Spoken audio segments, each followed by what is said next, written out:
Your insurance adjuster walked your property, wrote up a report, and told you that's the extent of the damage. But more often than not, the report is missing more than half the damages on your property. Here are some questions our team hears all the time. Question 1. Can an insurance adjuster actually miss real damage? All the time, and not always by accident. Adjusters often work quickly, and their assessment directly affects how much their employer has to pay you. That's not a conflict of interest we're guessing at.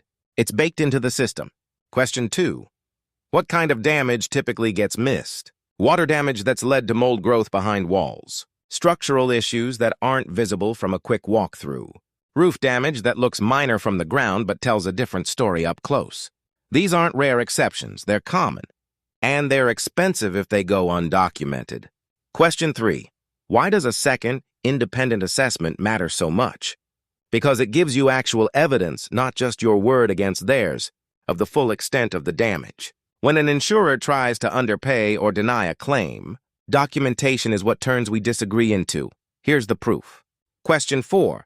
Isn't the insurance company required to catch all the damage themselves?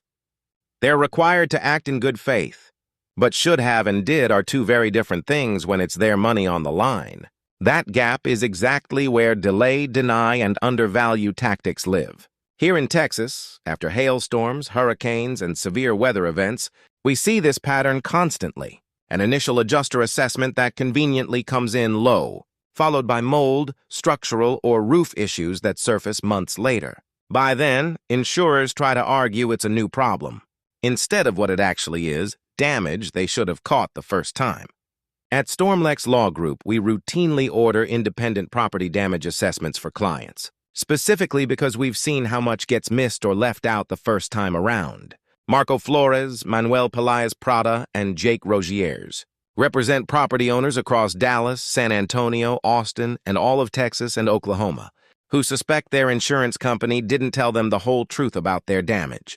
If your claim feels smaller than the damage you're actually looking at, don't assume the adjuster's report is the final word. Visit our website at stormlex.com or call our office, and let's find out what's really there. StormLex Law Group, because you paid for coverage, not excuses.